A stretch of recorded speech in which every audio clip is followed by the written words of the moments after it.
ونصلي ونسلم على رسوله الكريم أما بعد فأعوذ بالله من الشيطان الرجيم بسم الله الرحمن الرحيم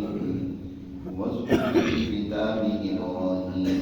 إنه كان صديقا نبيا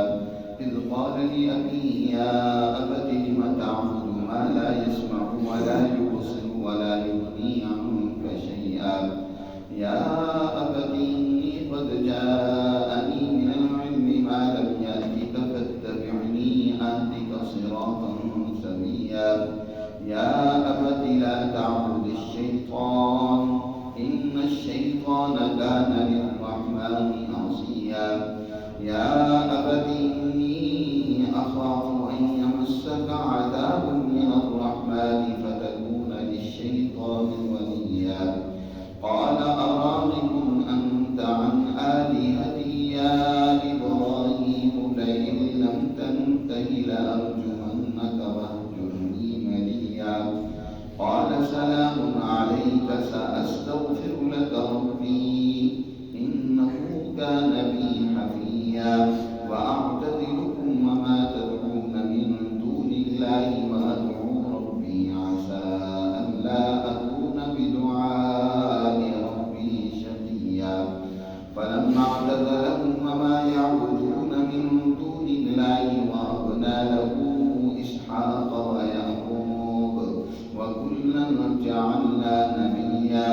ووهبنا لهم من رحمتنا وجعلنا لهم لسان صدق عليا صدق الله العظيم.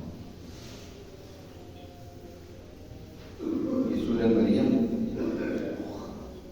اس کا یہ تیسرا رکوع ہے اور اس رکوع میں اللہ سبحانہ و تعالی نے حضرت ابراہیم علیہ السلام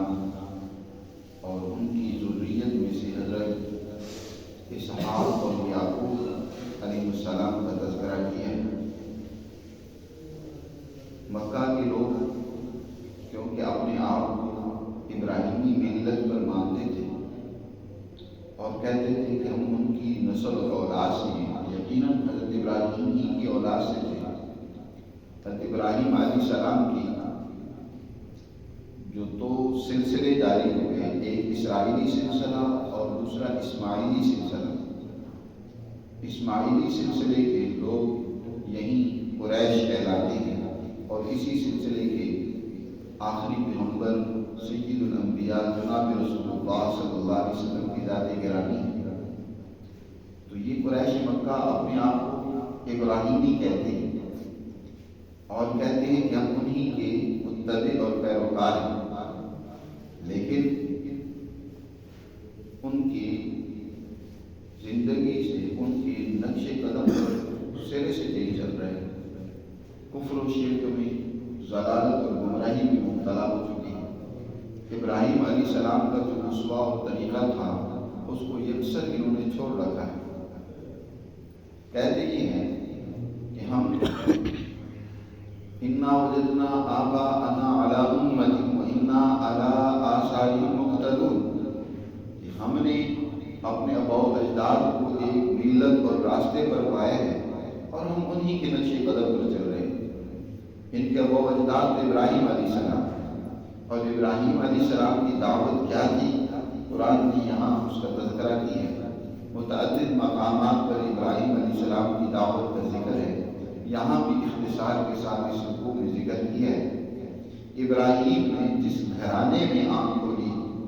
وہ گھرانہ بھی بت پرستی کا تھا، اور اس گھرانے کا تعلق حکمران طبقے سے، دنیاوی اعتبار سے وہ طاقتور ایک خاندان ہے، اور اسی طرح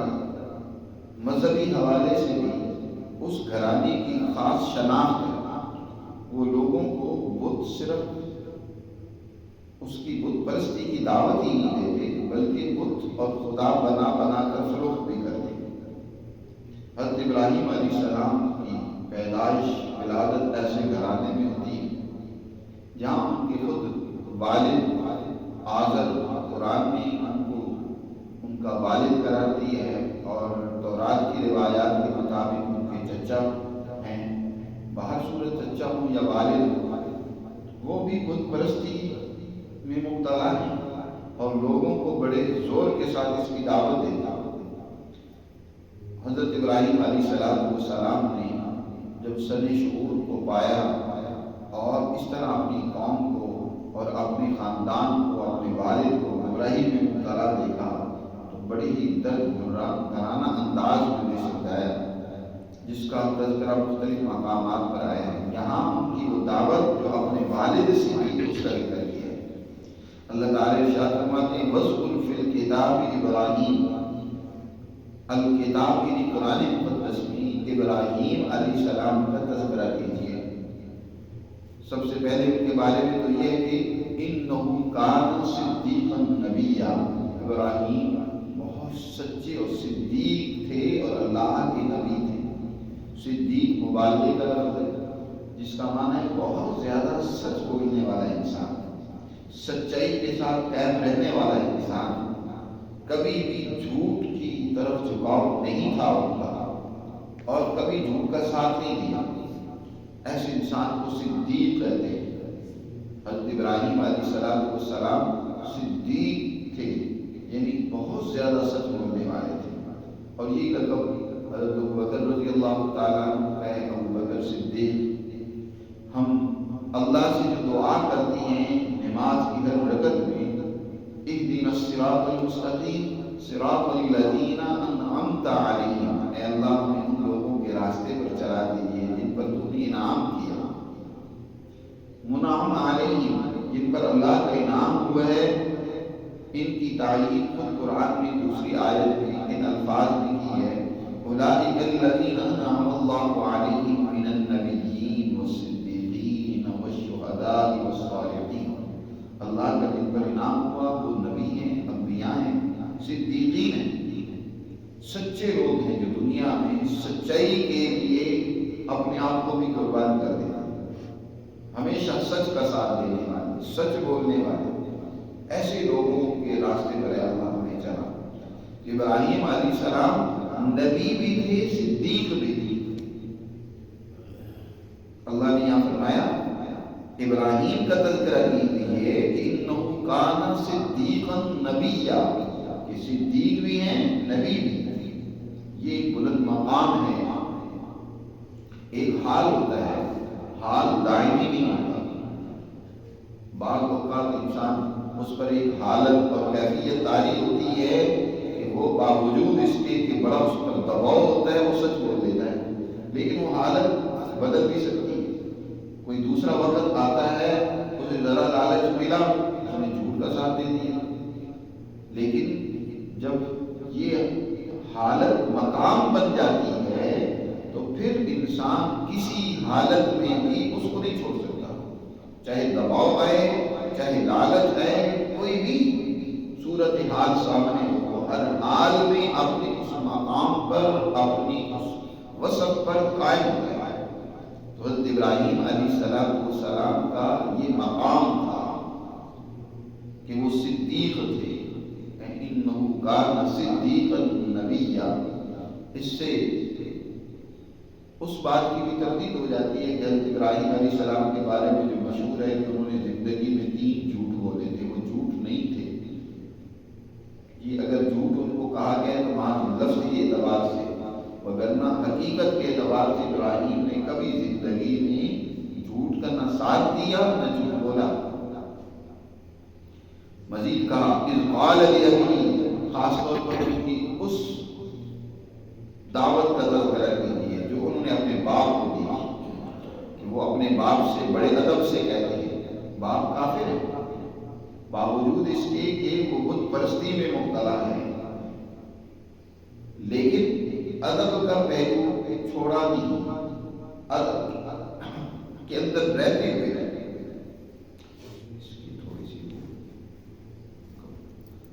اذ قال لأبیہ، وہ اپنے والد سے کہتے ہیں یا ابتی، میرے ابا جان، لم تعبد ما لا يسمع ولا يبصر ولا يغني عنك شيئا، آپ ایسی چیزوں کی کیوں پرستش کرتی ہیں؟ لم تعبد ما لا يسمع ولا يبصر، دیکھ سکتی ہیں اور نہ ہی تمہارے کسی کام آ سکتی ہیں۔ یا آبتی ہے میرے ابا جان، کتنا اچھا اور عمدہ انداز ہے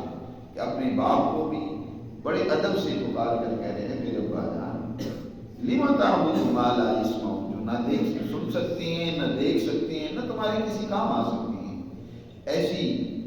بے جان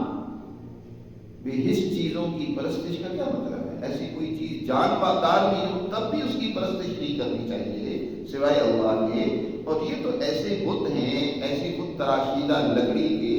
خدا تم نے بنا رکھے ہیں جن کے اندر سننے اور دیکھنے کی بھی طاقت نہیں ہے، تمہارے کسی کام بھی نہیں آ سکتے ہو، اور ان کو تم نے خدا بنا رکھا ہے۔ اتنی بے حس اور بے جان چیز اور خدا بنا کر تم بیٹھ کے ہو۔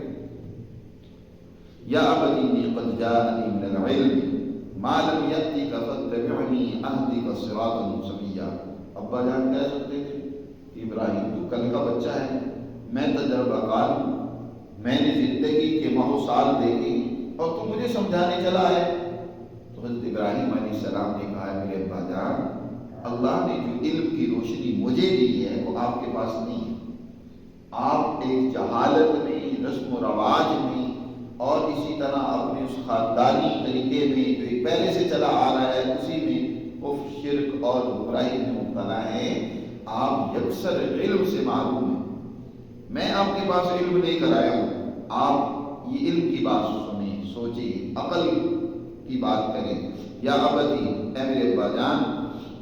انی قد جاءنی من العلم، یقیناً میرے پاس علم کا وہ حصہ آیا ہے کہ جو آپ کے پاس نہیں، ما لم یأتک فاتبعنی، لہذا آپ میرے پیچھے چلیں، اہدک صراطا سویا، میں آپ کو درست اور سیدھا راستہ دکھاؤں گا۔ اس سے یہ بھی معلوم ہوا کہ ضروری نہیں ہے کہ بڑے بوڑھے بزرگ وہ ان کی بات درست ہو۔ اللہ بس اوقات بچوں کو ہدایت دیتے ہیں، سمجھ دیتے ہیں، عقل دیتے ہیں، بلکہ حقیقت تو یہ ہے کہ ہمیشہ نوجوان نسل کے اندر زیادہ صلاحیت دیکھنے میں آئی ہے حقیقت کو دریافت کرنے کے اعتبار سے۔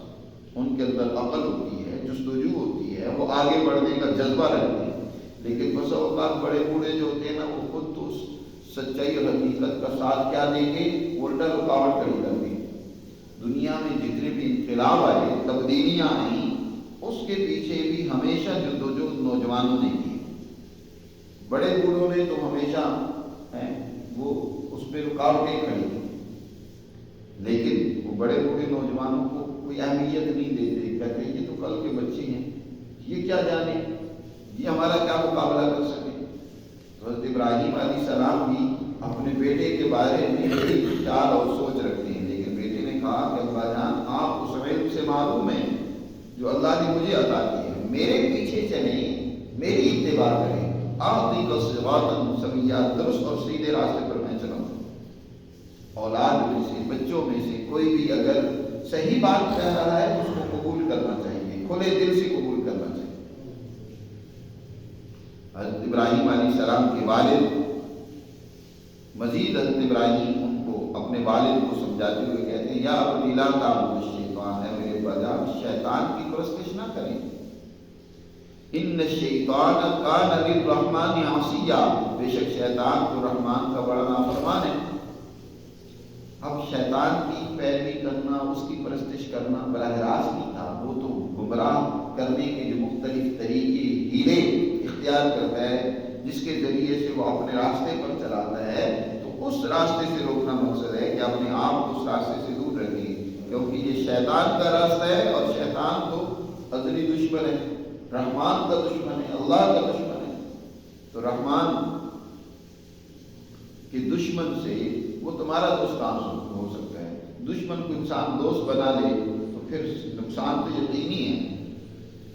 یقینی نقصان ہوگا تمہارا۔ یا ابت انی اخاف ان یمسک عذاب من الرحمن فتکون للشیطان ولیا، کہ پہلے ترغیب کے انداز میں اپنے والد کو دعوت دی، توحید کی، اللہ کے دین کی طرف آنے کی، اب ترغیب کا راستہ اختیار کیا، یعنی تنبیہ بھی کی، کہا ابا جان انی اخاف ان یمسک، مجھے ڈر لگ رہا ہے کہ رحمان کی طرف سے آپ پر عذاب نہ آ جائے، ان یمسک عذاب من الرحمن فتکون للشیطان ولیا، اور آپ شیطان کے ولی اور دوست بن جائیں گے۔ تو جو شیطان کو اپنا دوست بنا لے، شیطان کا ساتھی بن جائے، اس کی ناکامی بربادی تو یقینی ہے، اللہ کے عذاب میں وہ مبتلا ہوگا۔ آپ اس بت پرستی سے، کفر اور شرک سے بات یاد رکھو۔ قوموں میں جو ہمیشہ زوال آیا ہے، تباہی و بربادی آئی ہے، اس کے 4 بڑے اسباب ہیں۔ 4 وہ بنیادی اسباب ہیں جن کی وجہ سے قومی دنیا میں تباہ و برباد ہوئی۔ ان میں سے ایک بڑا سبب شرک ہے۔ انسان کا وہ بنیادی نظریہ اور فکر جس کی بنیاد پر اس نے سارا عمل کرنا ہے، آگے کردار ادا کرنا ہے، وہی بجائے توحید کے وہ شرک کا ایک بنا انسان اللہ کی وحدانیت اور عظمت کا نظریہ نہ رہے، اللہ کے ساتھ وابستگی نہ رہے، وہ بہت ساری طاقتوں اور قوتوں پر کیا کرنے لگ پڑے، اعتماد کرنے لگ پڑے۔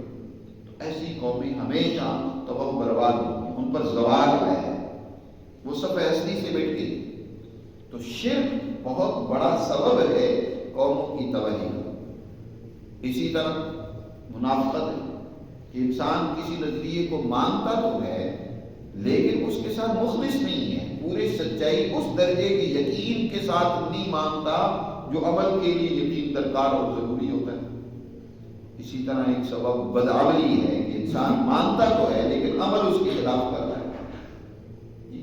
اسی طرح ایک سبب کسی قوم کی تباہی و بربادی کا کیا ہوتا ہے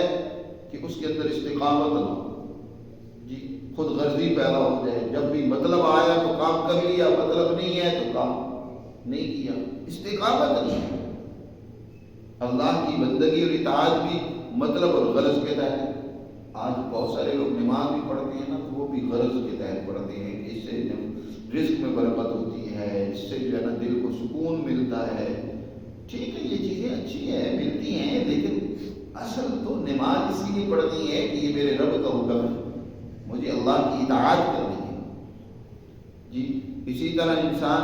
جب خود فریبی میں مبتلا ہو جائے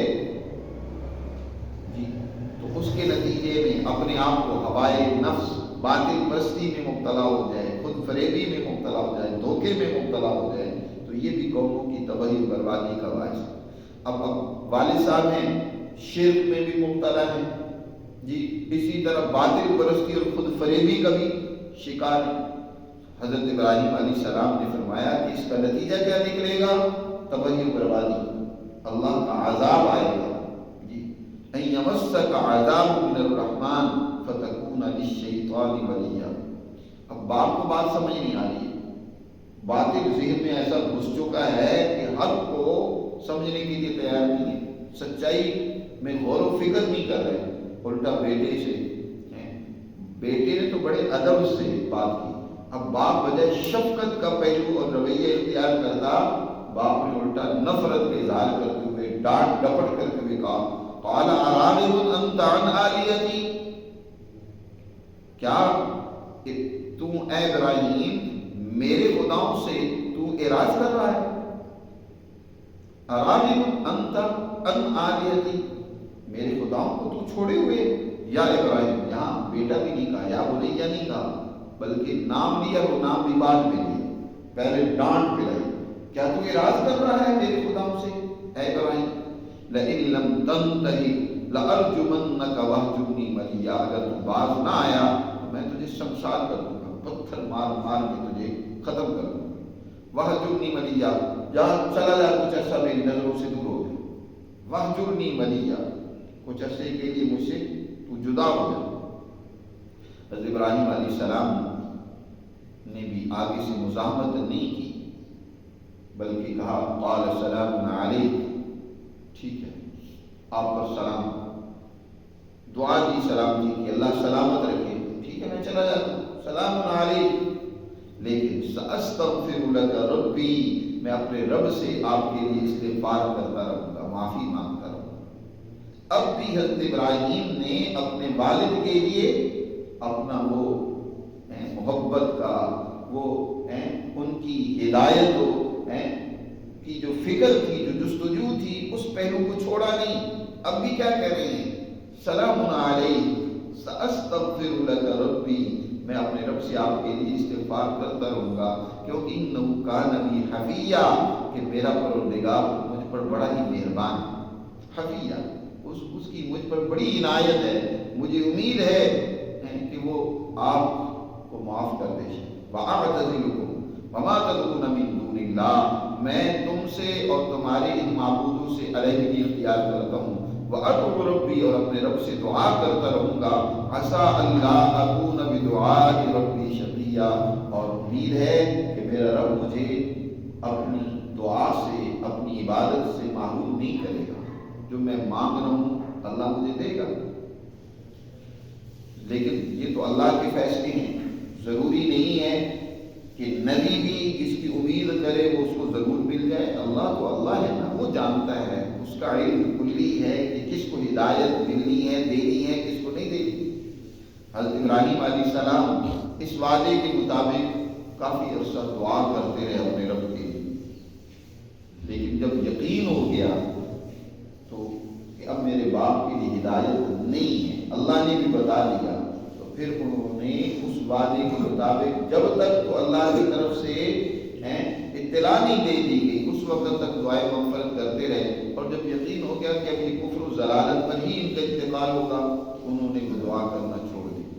یا جب فوت ہو گئے۔ قرآن کی دوسری جگہ پر اس بات کو بیان کیے ان الفاظ کے ساتھ کہ حضرت ابراہیم کا استغفار، قال استغفار ابراہیم لأبيه لا عن موعدة وعدها إياه فلما تبين له، جب ان پر یہ بات واضح ہو گئی کہ انه عدو للہ تبرأ منه، وہ اس وعدے کے مطابق جو انہوں نے باپ سے کیا تھا کہ میں اپنے رب سے آپ کے لیے استغفار کرتا رہوں گا، وہ دعائیں استغفار کرتے رہے، معافی مانگتے رہے، لیکن جب معلوم ہو گیا کہ نہیں میرا باپ تو اللہ کا دشمن ہے، اس کا انتقال اسی حال پر ہوگا، تو انہوں نے تبرأ منه، برات کا اعلان کیا باپ سے۔ ٹھیک ہے، تم اللہ کے دشمن ہو تو اللہ کا دشمن کوئی بھی ہو، چاہے کتنا ہی محبوب پیارا قریبی کیوں نہ ہو، مسلمان کے لیے تو اللہ ہی کی ذات اول ہے۔ ان کان آباؤکم وابناؤکم واخوانکم وازواجکم وعشیرتکم واموال اقترفتموها وتجارة تخشون کسادها ومساکن ترضونها احب الیکم من اللہ ورسولہ وجہاد فی سبیلہ فتربصوا حتی یأتی اللہ بامرہ، تمہارے ابا و اجداد، تمہاری اولادیں، تمہارے بہن بھائی، تمہاری بیویاں، تمہارے جو اقارب جتنے بھی ہیں، تمہارے مال، تمہاری جائیدادیں، ان میں سے کوئی بھی تمہیں اللہ اور اس کے رسول سے زیادہ محبوب اور عزیز ہے تو پھر اللہ کے عذاب کا تم بھی انتظار کرو۔ مومن کے لیے سب سے زیادہ محبوب اور عزیز اللہ کی ذات ہے، اللہ کی تعلق اور محبت میں وہ کسی طرح کبھی کمپرومائز کرنے کے لیے تیار نہیں ہے۔ تو حضرت ابراہیم علیہ السلام پر بھی جب واضح ہو گیا کہ میرا والد جو ہے وہ اللہ کا دشمن ہی ہے اور اسی حال میں اس کا انتقال ہوگا، تو انہوں نے برات کے اعلان کیا۔ دوسرا یہ کہ حضرت ابراہیم علیہ السلام جب باپ سے جدا ہو رہے تھے تو انہوں نے کہا سلام علیکم، سلام علیکم۔ یہاں بھی علماء نے ایک بحث چھیڑی ہے، کیا کافر کو سلام کہنا درست ہے؟ باہر پر دونوں اس میں آرا ہیں۔ ایک رائے یہ بھی ہے کہ کافر کو بھی سلام کہہ سکتے ہیں، جیسے حضرت ابراہیم نے اپنے کافر باپ کو کیا کہا، سلام علیکم، اس میں کوئی حرج کی بات نہیں۔ اور جو بات احادیث میں آتا ہے وہ در حقیقت ان کافروں کی ان خواہشات کو پورا نہ کرنے کی کا اصل حکم ہے کہ وہ جو تمہیں گمراہی کے راستے کی طرف لے جانا چاہتے ہیں تو اس سے اپنے آپ کو بچاؤ۔ یہ نہیں ہے کہ تم ان کو ان کے ساتھ تعلق کی بنیاد پر ان کے نقش قدم پر چلنے لگ پڑو، اسی کو قبول کرو۔ ایک رائے تو باہر کہ سلام علیکم کی اجازت بھی ہے، دوسری رائے دوسری بھی ہے کہ ان کے لیے درست نہیں ہے جب تک وہ کفر کی حالت میں ہو۔ باہر صورت حضرت ابراہیم علیہ السلام وہاں سے ہجرت کرتے ہیں، ان کا آبائی وطن کلدانیہ ہے جی، عراق کا شہر ہے، وہاں سے ہجرت کر کے پھر یہ مختلف شہر اور ملکوں سے ہوتی ہوئے یہ آخر آ کر انہوں نے سرزمین شام کو اپنا مسکن اور وطن بنایا، اور وہاں جب رہے تو پھر اللہ نے 2 سلسلے حضرت ابراہیم علیہ السلام سے جاری فرمائے، اور ان کی اولاد میں اللہ نے بڑی برکت دی، اس کا بھی ذکر کیا۔ فلما اعتزلهم وما يعبدون من دون اللہ، جب ابراہیم ان سے اور ان کے معبودوں سے الگ ہو گئے تو پھر ہم نے وَوَهَبْنَا لَهُ إِسْحَاقَ وَيَعْقُوبَ، ابراہیم کو اسحاق اور اسحاق کے بعد ان کا بیٹا یعقوب عطا کیا۔ سلسلہ اسرائیلی شروع ہوا وہاں سے۔ وَكُلًّا جَعَلْنَا نَبِيًّا، اور یہ اسحاق اور پھر ان کے بیٹے یعقوب، یعنی پوتا یعقوب ہے، بیٹا اسحاق ہے، اور اسی طرح حضرت اسماعیل علیہ السلام کا آگے تذکرہ آ رہا ہے، وہ بھی اللہ نے عطا فرمائے، اور ہر ایک کو ہم نے نبی بنایا۔ وَكُلًّا جَعَلْنَا نَبِيًّا وَوَهَبْنَا لَهُ مِن رَحْمَتِنَا، اور ہم نے ان کو اپنی رحمت عطا فرمائی۔ وَجَعَلْنَا لَهُ لِسَانَ صِدْقٍ عَلِيًّا، اور ہم نے ان کی سچائی، ان کے جو وہ سچائی کی ان کی آواز تھی، جنہوں نے دنیا میں سچائی کو فروغ دینے کے لیے اللہ کی توحید کے لیے کردار ادا کیا، ہم نے اس کو دنیا میں پھیلایا، اور اس طریقے سے ہم نے ان کا نام بلند کر دیا، ان کی سچائی کی آواز کو بلند کر دیا کہ آج تک ابراہیم علیہ السلام کا نام روشن ہے۔ دنیا کی آج بھی ساری قومیں ابراہیم کو اپنا بڑا مانتی، یہودی بھی، عیسائی بھی، ہندو مذہب بھی، اور مسلمان تو ان کو اپنا بڑا اور بزرگ مانتے ہی ہیں، یہاں تک کہ اپنی نماز بھی پوری نہیں کرتے جب تک اپنے پیغمبر سید الانبیاء نبی کریم صلی اللہ علیہ وسلم کے ساتھ ابراہیم کے لیے بھی اور ان کی آل اسحاق و یعقوب و اسماعیل کے لیے بھی دعا نہیں کر لیتے۔ اللہم صلی علی محمد وعلی آل محمد کما صلیت علی ابراہیم وعلی آل ابراہیم انک حمید مجید۔ تو یہ ہے کہ ہم نے ان کی اس سچائی کی آواز کو ہمیشہ کے لیے بلند کر دیا۔ آج بھی ان کی دعوت، ان کا وہ پیغام ہم پڑھ رہے ہیں اور انسانیت کو ان کا وہ پیغام سنا رہے ہیں۔ اللہ سبحانہ و تعالیٰ ان سچے لوگوں کے راستے پر ہمیشہ قائم اور چلنے کی توفیق عطا فرمائے۔